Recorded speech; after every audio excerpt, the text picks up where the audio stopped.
Olá pessoal, É, voltamos aqui agora, vamos dar uma revisada, né, na resposta de circuitos lineares, quando a gente tem uma função aqui, uma fonte, né, cossenoidal, né?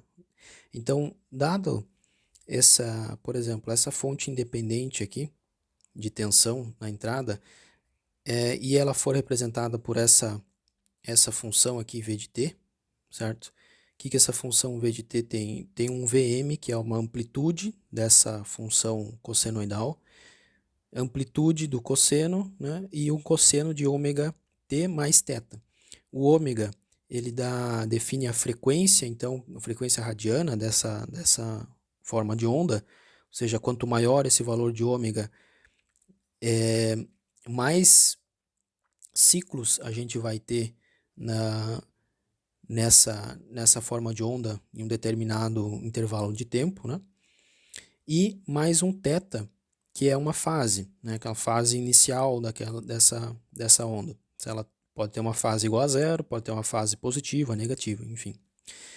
Se a gente está inserindo essa função aqui, essa fonte, né? Que a gente vai chamar da nossa, novo, né?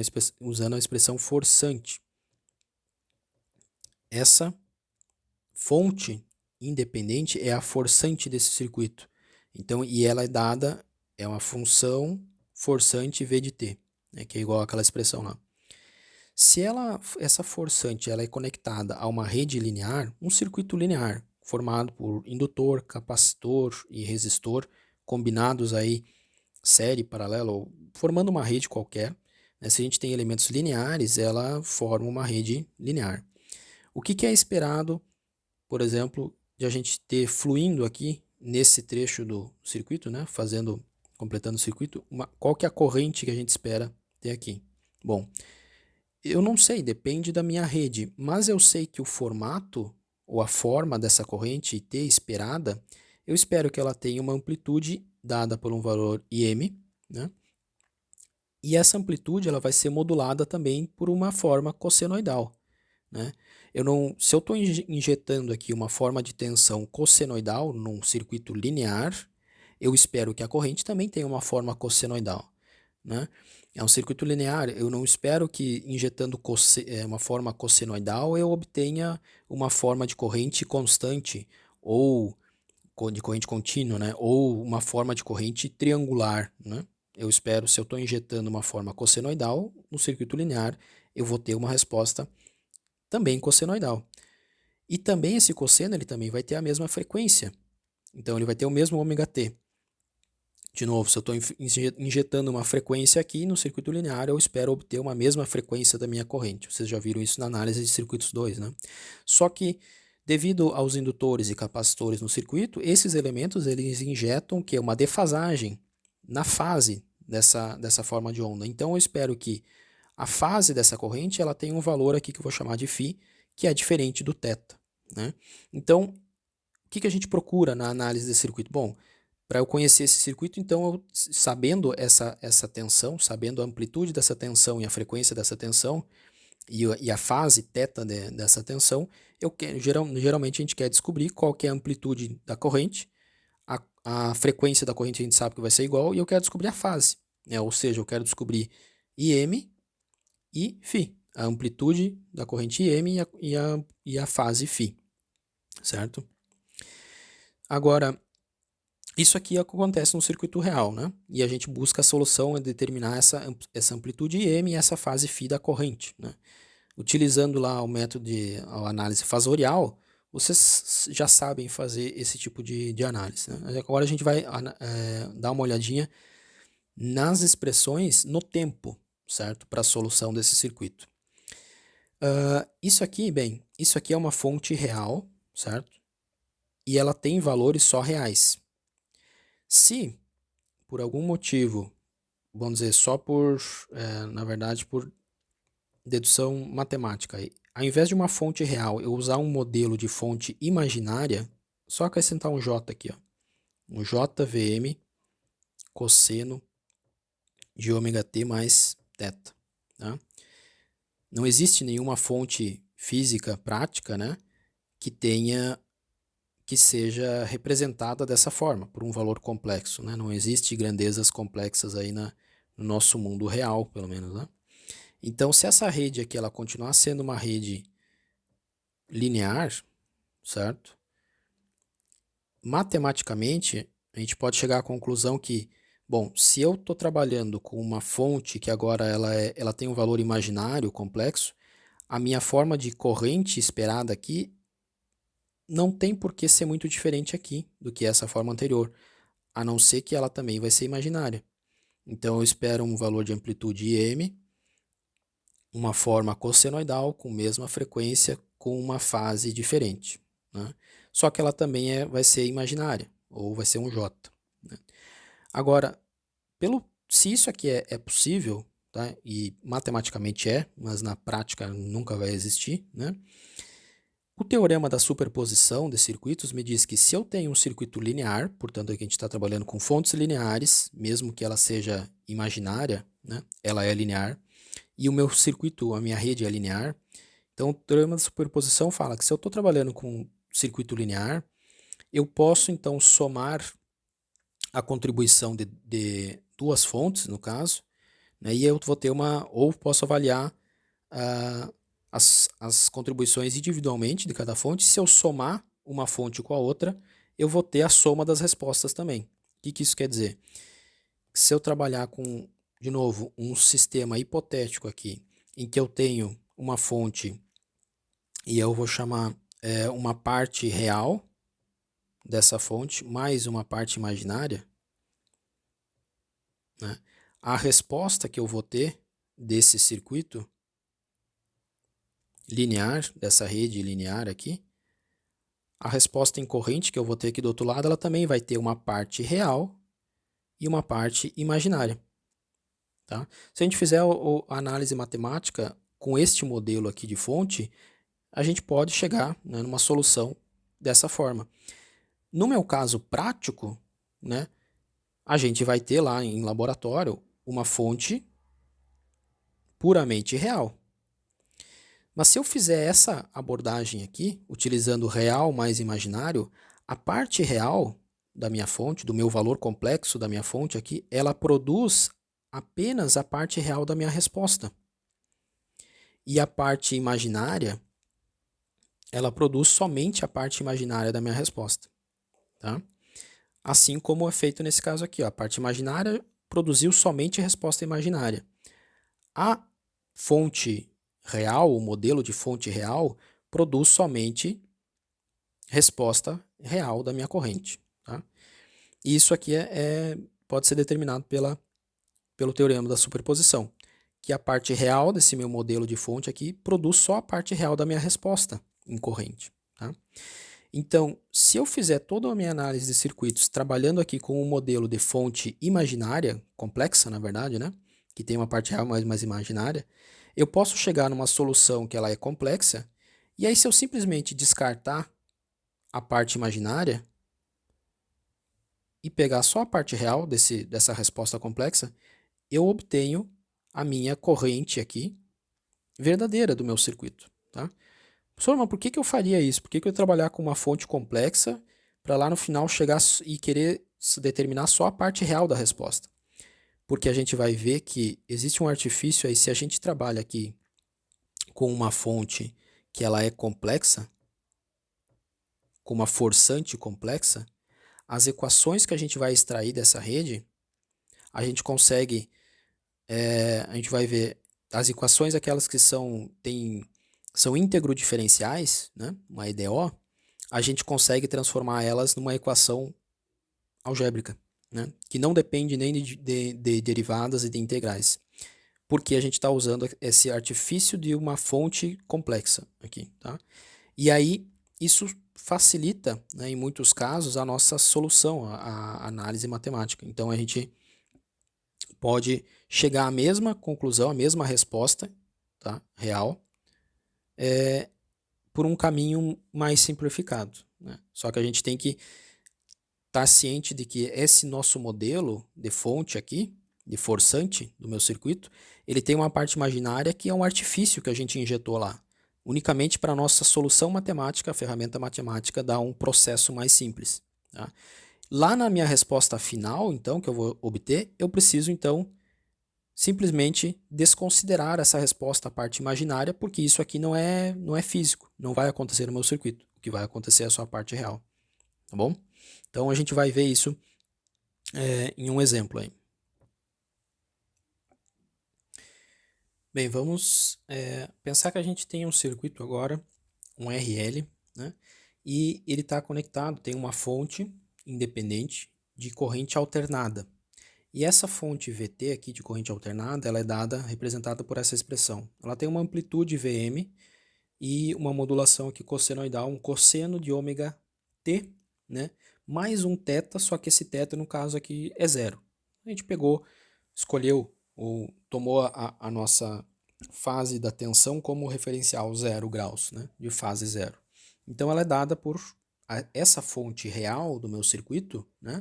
Ela está lá montada, ela é representada por essa expressão aqui.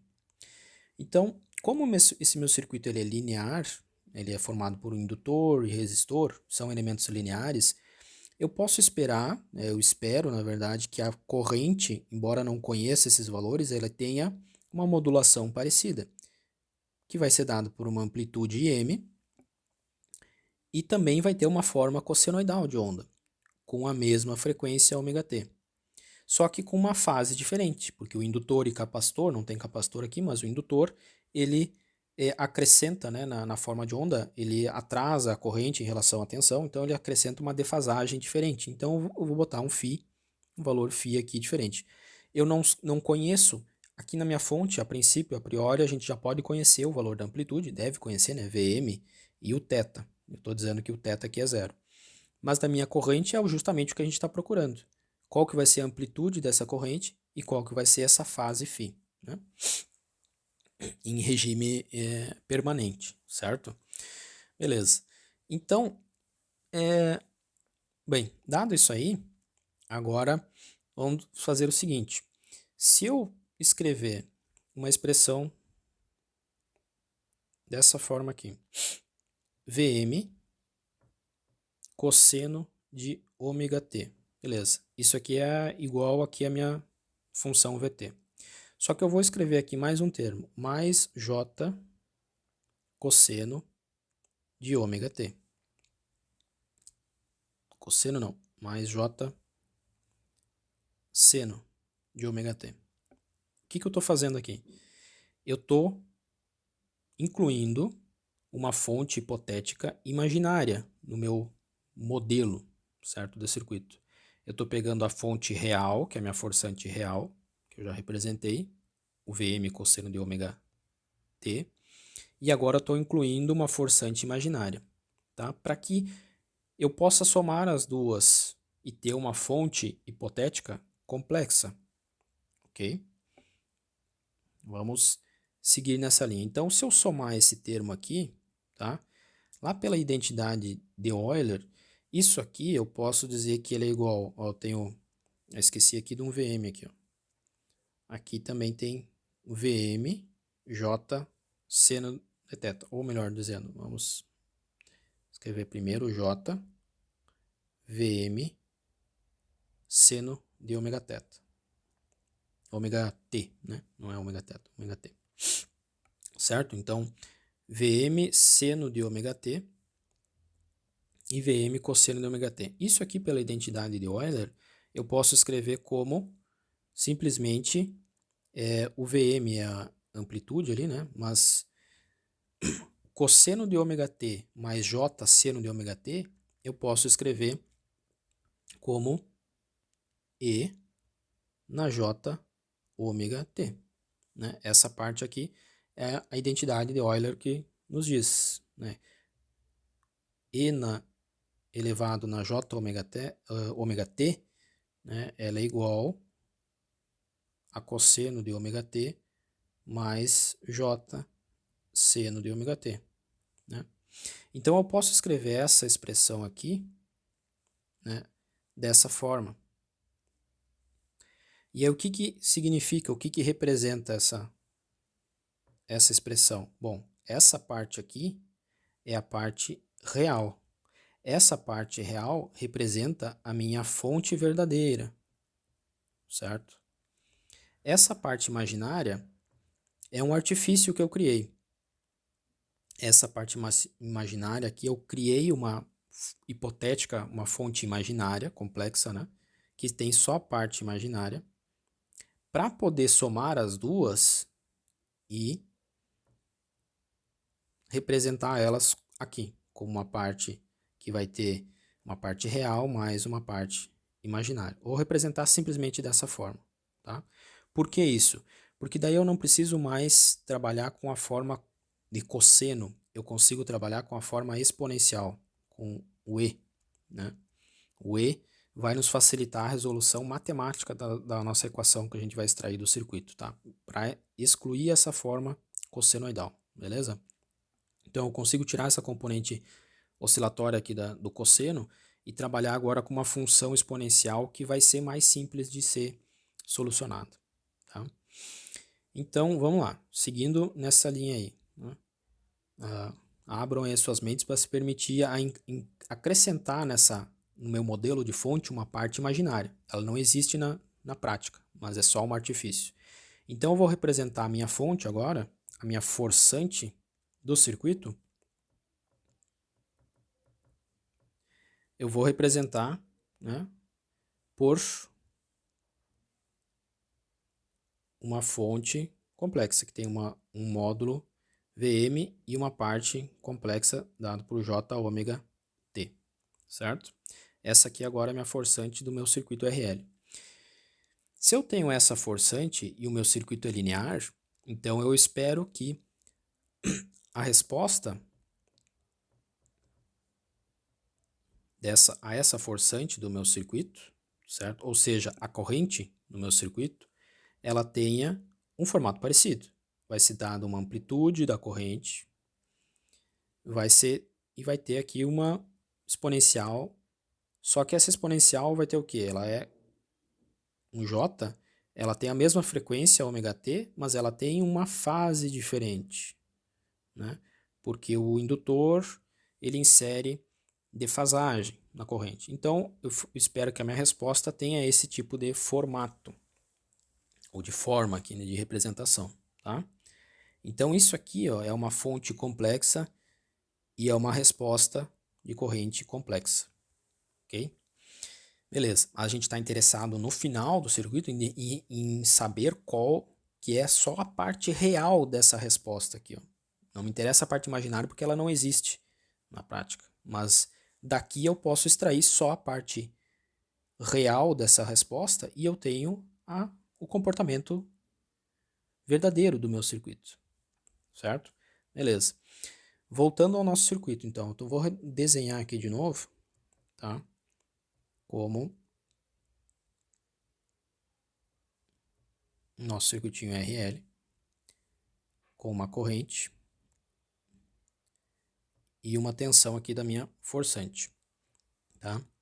E vou escrever agora a LKT por esse circuito, certo?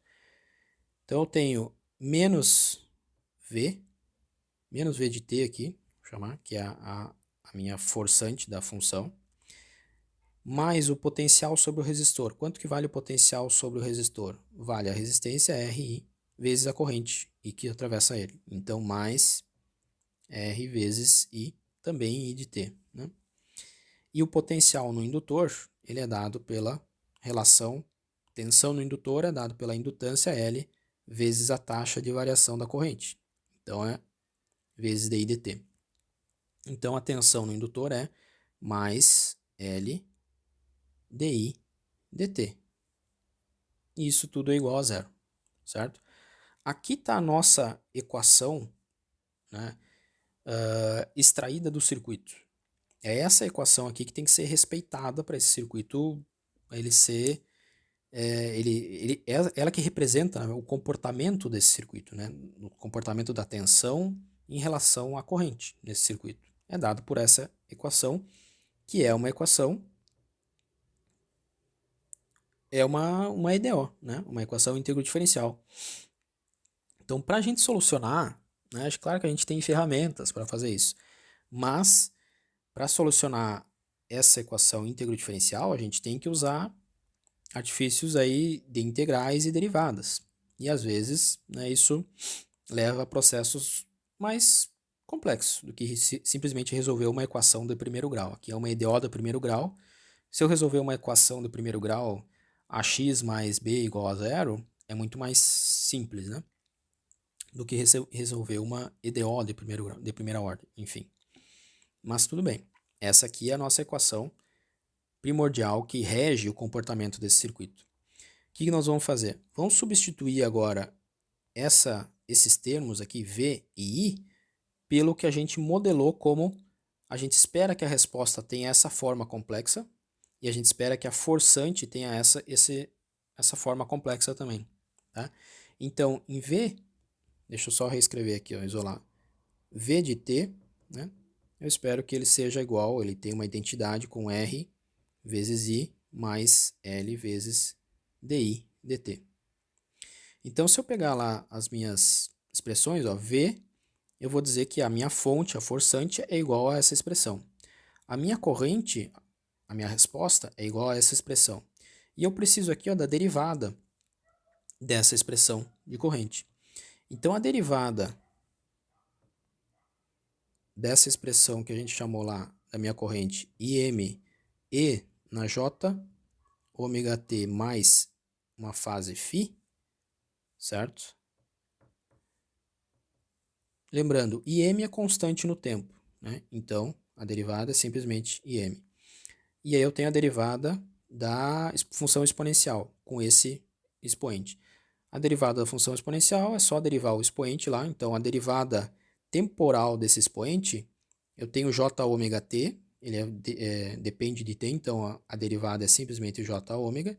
E o φ é uma constante, então a derivada da constante é zero. Ou seja, eu não tenho o segundo termo aqui. E é isso aqui multiplicado pela própria função exponencial. Então, j ômega t mais φ. Okay? Então, essa aqui é a função ou a expressão da derivada, que a gente vai substituir aqui, né, neste termo. Certo? Então, a derivada a gente substitui aqui, a corrente a gente substitui aqui e a tensão aqui. Então, a gente vai ficar com uma equação, né, a nossa equação do circuito ela vai ficar dessa forma. A tensão ou a forçante, que é dada por essa expressão aqui, ela é igual a resistência vezes a minha resposta, que é a corrente, e a corrente a gente representou por IM, E na J ômega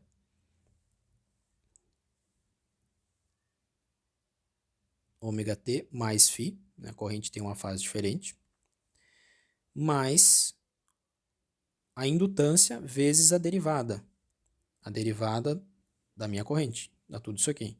A indutância vezes IM vezes J ômega vezes E na J ômega t mais φ. Ok? Então, até aqui, ó, nós simplesmente pegamos a equação íntegro diferencial que a gente deduziu ou escreveu do circuito, aplicando a lei de Kirchhoff das tensões, e substituímos as expressões das fontes no tempo, né, de corrente e da resposta em corrente no tempo por um valor, por uma expressão complexa. Tá? Até aí, tudo certo, substituição. Agora que vem a parte que simplifica essa expressão, né? Porque perceba o que a gente tem em comum em todos os termos aqui, ó. Todos os termos a gente tem a função exponencial, certo? Mas não só isso. Todos os termos a gente tem dessa equação, a gente tem em comum, ó, o termo E na J ômega t. Eu tenho E na J ômega t aqui. Eu tenho E na J ômega t aqui, só que ele tá, ó. Eu tenho E na J ômega t vezes E na J φ, certo? Eles estão somando os expoentes. E aqui é a mesma coisa. Então, se eu dividir toda a minha expressão, toda essa equação aqui, dividindo por este termo em comum,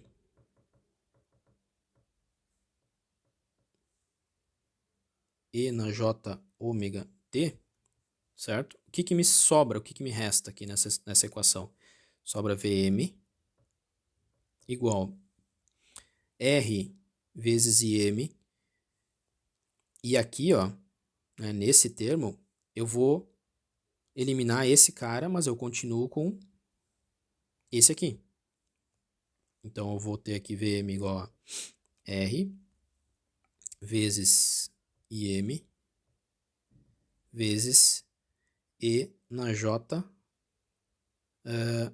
Φ, certo? Mais, aqui, se botar o J lá na frente, mais J Im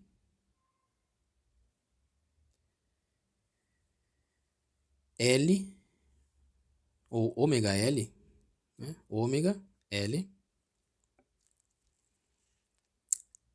vezes o J ômega T aqui dessa expressão. A gente dividiu, eliminou e vai ficar com E na J Φ. Ok? Então, essa expressão aí que a gente obtém agora dividindo toda a minha equação lá anterior por esse E na J ômega T. Percebam que agora esta equação aqui, que a gente obteve, ela não tem mais dependência com o tempo. A gente eliminou a dependência, o termo T dessa expressão, então não tem dependência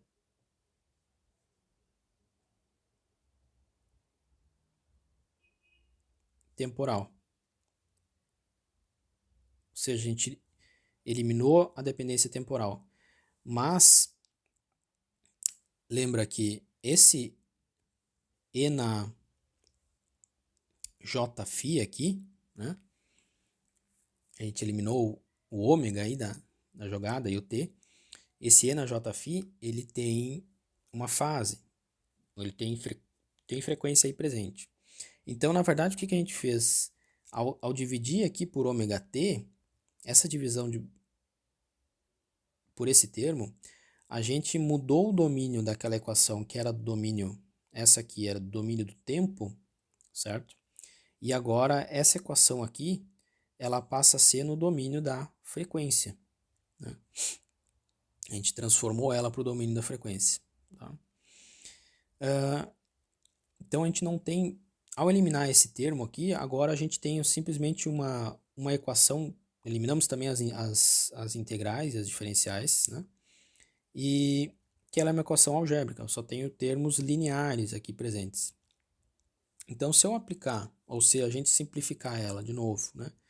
Ou colocar em evidência aqui os termos que a gente tem presente, ó, eu posso colocar, aqui eu posso colocar em evidência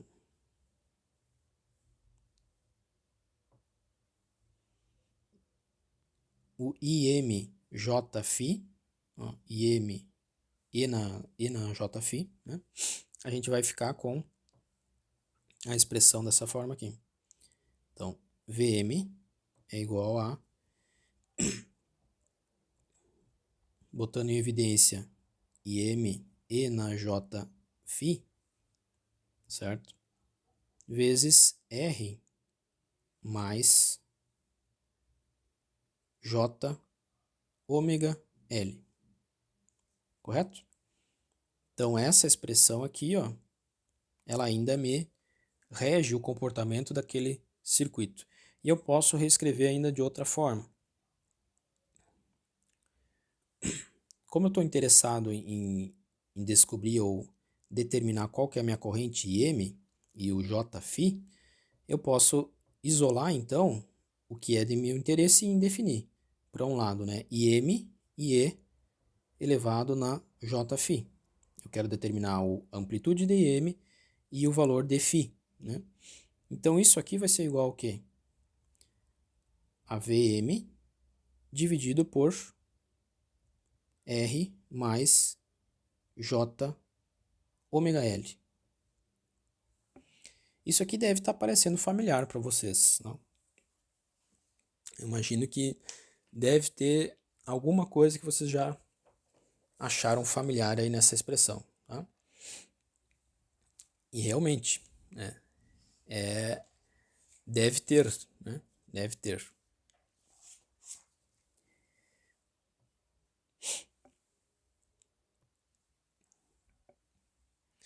Vamos fazer um parênteses aqui, né? Vamos parar nessa expressão aqui que a gente chegou.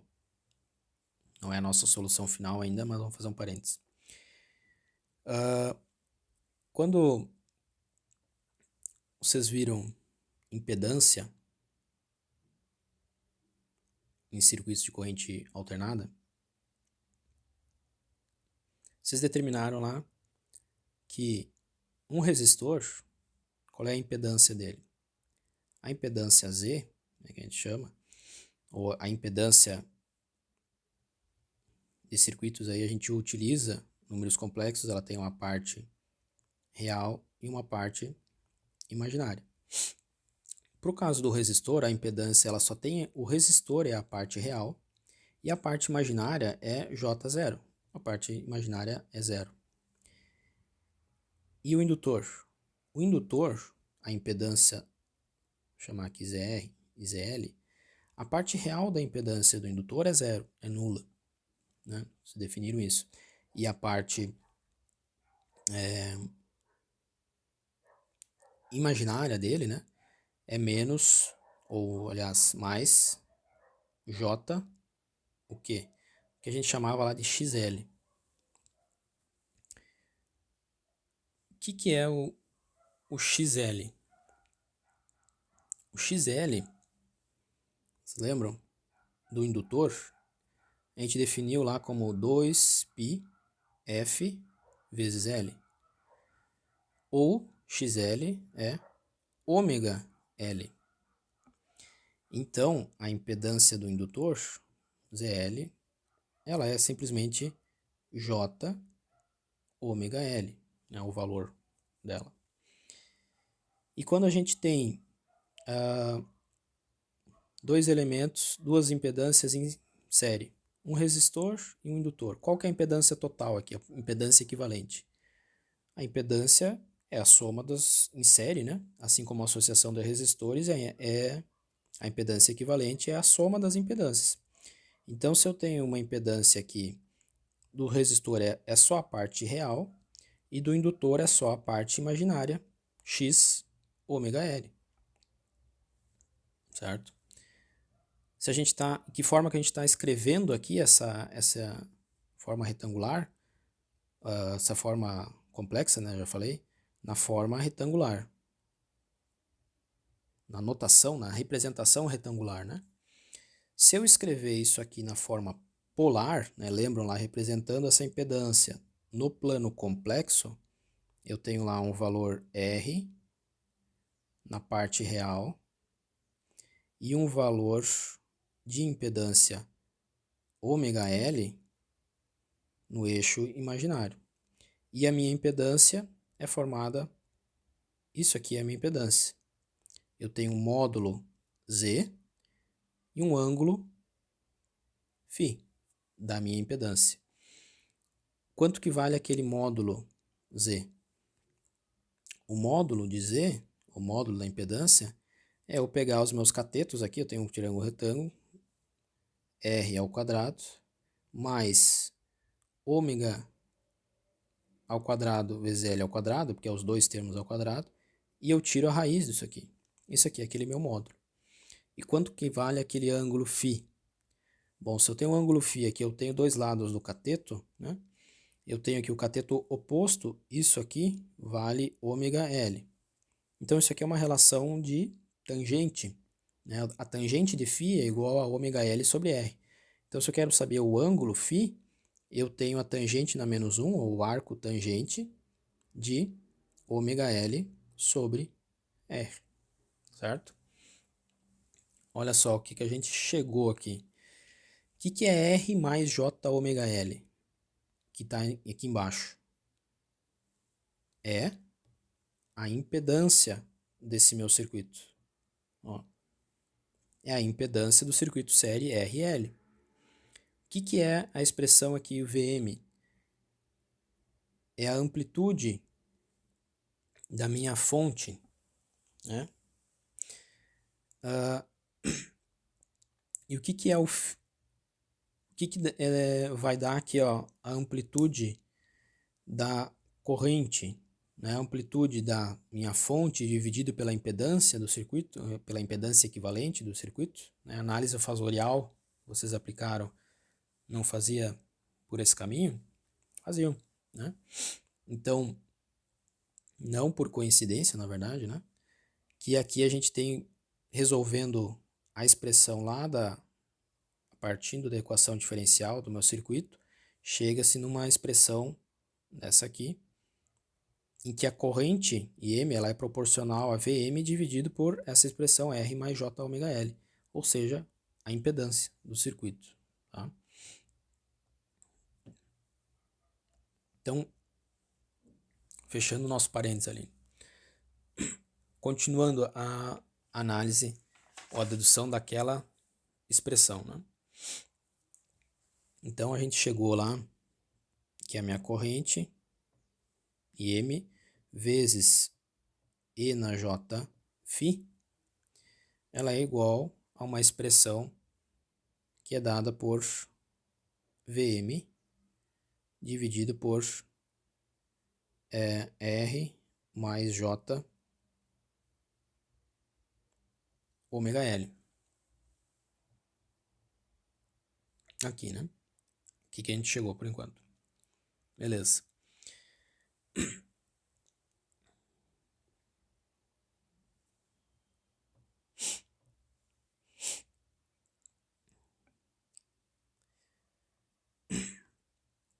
Só que nessa representação aqui, okay, essa expressão, esse termo, ele está escrito, ó, como R, uma parte real, mais J ômega L. Ele está escrito na forma retangular. Como é que eu transformo de coordenadas retangulares para coordenada polar?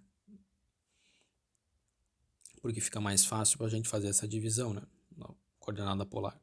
Coordenada polar é eu pegar esse módulo com esse ângulo. Então eu posso representar isso aqui está na forma retangular, ó, esse valor de R mais J ômega L, e eu escrever ele na forma polar, eu vou pegar esse valor aqui, ó, raiz de R ao quadrado mais ômega ao quadrado RL, com este ângulo φ. Então eu vou reescrever esse valor aqui embaixo na forma retangular. E a forma retangular dessa expressão aqui, ou a forma polar, perdão, dessa expressão, né, ela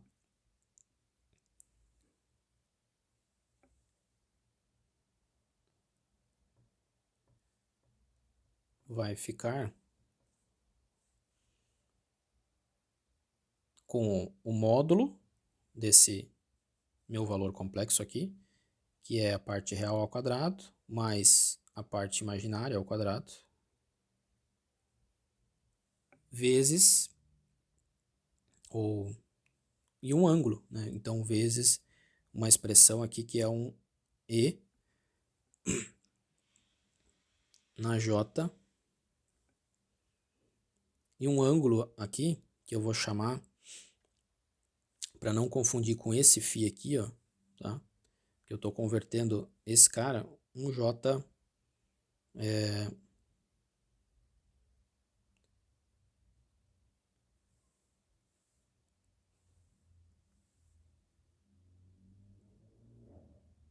φ1, tá? Que é diferente desse φ aqui por enquanto. E isso aqui tudo é VM dividido por essa expressão, né? Então, eu simplesmente transformei essa representação retangular, como R mais J ômega L, por a forma polar, né? de escrever, né? Na forma fasorial, ou no fasor, a gente escreveria simplesmente o módulo Z com o ângulo φ1, certo? A expressão matemática, utilizando a forma polar aí, a gente escreve aqui o módulo e o ângulo é dado aqui na exponencial. Se eu trabalhar de novo essa expressão aqui, como jφ é igual agora, eu vou elevar essa expoente, trazer essa exponencial lá para cima, para o numerador dessa expressão. Então eu tenho um termo aqui, ó, Vm dividido por raiz de r ao quadrado mais ômega ao quadrado L ao quadrado, certo? Isso aqui é um valor, uma amplitude, certo? Que vai ser a amplitude IM da minha corrente. Isso aqui vezes um E na menos J φ1 que eu chamei aqui, né? Só que esse φ1, ele é dado aqui pelo plano, ó. φ1 é esse valor aqui, ó. É o tangente na menos 1 de ômega L sobre R, certo? Então, lembram lá que quando vocês faziam análise fasorial, pegou o fasor da tensão aqui, né? O fasor da tensão é como se ele estivesse multiplicando um E na J zero. Θ é zero, né? Porque o nosso referencial é zero. Então, simplesmente é 1, então aqui não precisa representar ele. Quando eu pegava um fasor no numerador e dividia por um outro fasor na forma polar embaixo, não tinha que subtrair lá o ângulo, né? Então aqui, ó, tá aqui o sinal negativo. Por que surge esse sinal negativo? Porque a forma polar embaixo, dividido, eu vou ter que passar essa exponencial lá para cima com o ângulo negativo. Então eu estou subtraindo. Se aqui tivesse um Jθ, eu estaria fazendo a multiplicação de Jθ vezes J menos Jφ. E aí o meu ângulo final vai ser Jθ menos φ, né? É isso que a gente faz na análise fasorial. A gente não vai fazer isso aqui toda a vez para análise do circuito. A gente está vendo da onde que vem as respostas, tá? Não se assustem, mas... Então, essa expressão eu posso reescrever dessa forma aqui, ó.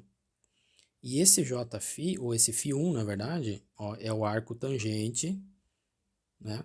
Dado lá pelo meu plano aqui. Ele é o arco tangente de ômega L sobre R. É um valor numérico, né? É o valor imaginário sobre o valor real da minha impedância do circuito. É isso que ele representa. Então, eu posso reescrever aqui novamente. IM E elevado na Jφ igual a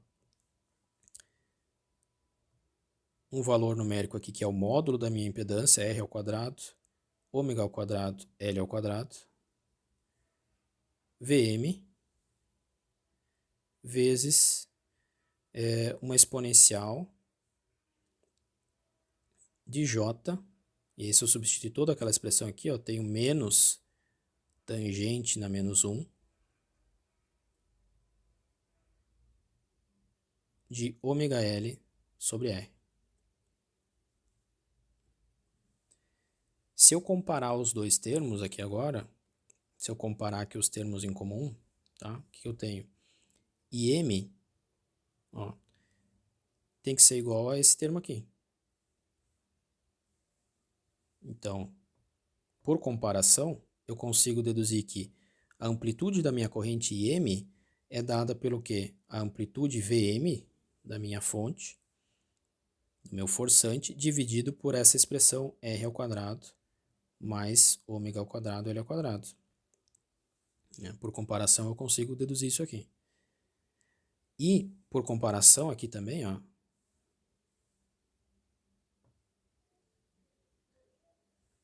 essa parte tem que ser igual a essa, ou seja, o meu φ tem que ser igual a menos o arco tangente de ômega L sobre R. Né?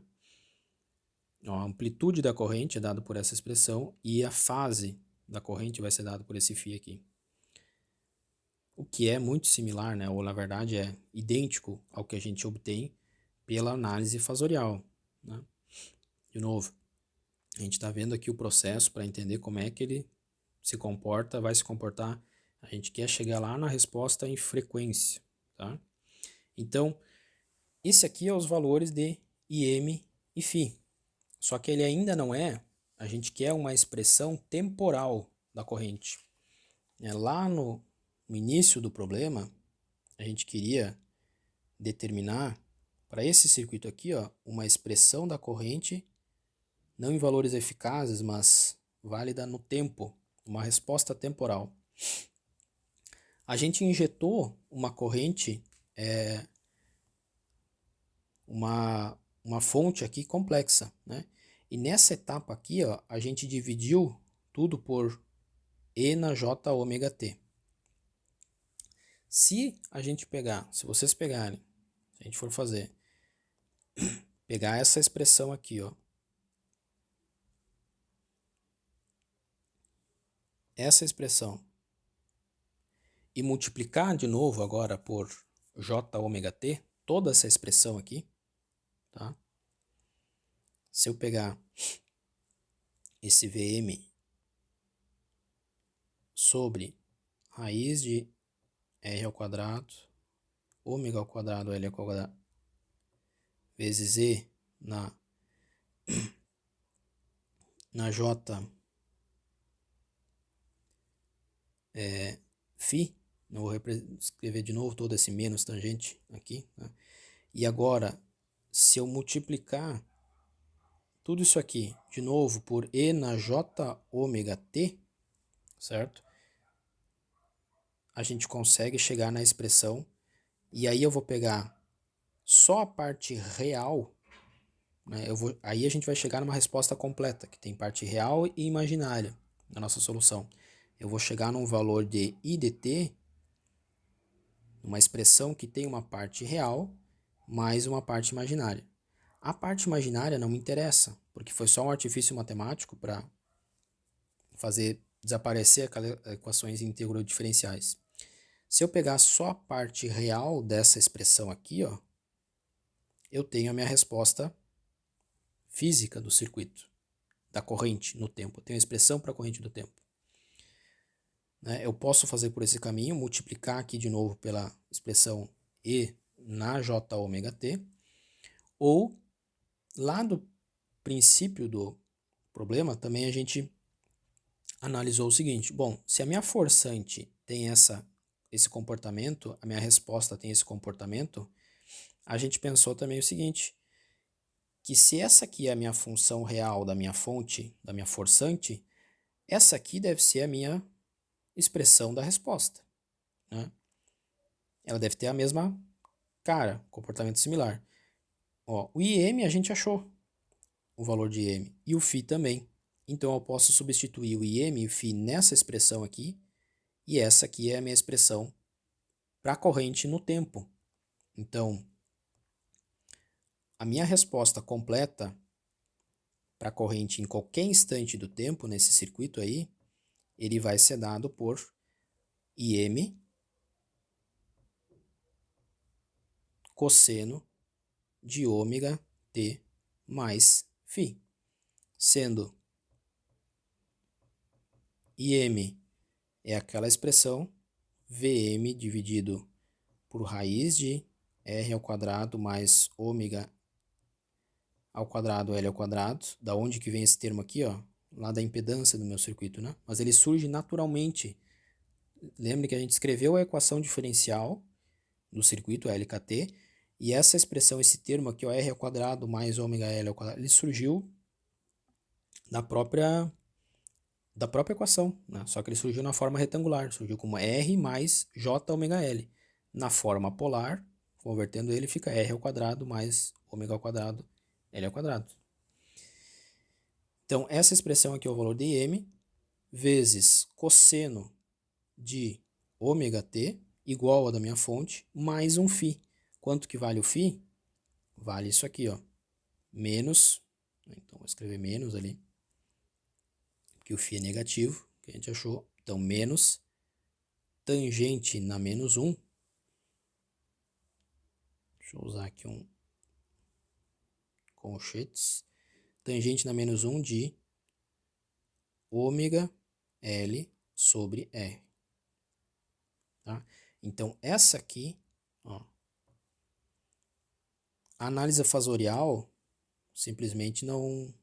A gente acha os valores eficazes, né? A gente pode até deduzir que essa expressão também seja dessa forma, mas pela equação diferencial do circuito, a gente acha que a resposta no tempo desse circuito RL, em qualquer instante de tempo, ele tem que ser dado por essa expressão aqui, certo? Então a gente usou um artifício lá de representar a nossa fonte como uma fonte complexa para a gente conseguir, na fase ali da equação diferencial integral, eliminar a presença daqueles termos de cosseno e seno, né, utilizando a exponencial, e eu não consigo eliminar o cosseno e o seno se eu não tiver a parte imaginária para substituir pela identidade de Euler, né? Então, e aí, na equação da LKT do circuito, ao invés da gente procurar a solução das integrais e diferenciais que surgiriam naquele problema, substituindo pela forma de onda que a gente assumiu da forçante da resposta, né, a gente deixa de resolver uma equação diferencial integral para resolver uma equação que, embora tenha muitos termos aqui, muitos coeficientes, né, raiz de r ao quadrado, ômega L, isso são valores que a gente teria que calcular de qualquer forma, mas são valores constantes. Então a gente deixa de resolver, né, o principal aqui, o foco dessa abordagem é que a gente, cadê a nossa equação? A gente passa, né, deixa de resolver essa equação, que é uma diferencial integral, mais difícil de resolver, para resolver uma equação desse tipo aqui, ó, que embora tenha termos aqui muito longos, ela é simplesmente uma equação algébrica. Eu não tenho nenhuma... eu posso resolver como uma equação algébrica de primeira ordem, né? A solução é mais simples, ok? Então é um artifício que a gente vai utilizar aí para análise também de resposta em frequência dos circuitos, beleza? Dei uma revisada aí no processo, que a gente vai fazer mais um exemplo de um circuito utilizando essa abordagem ainda.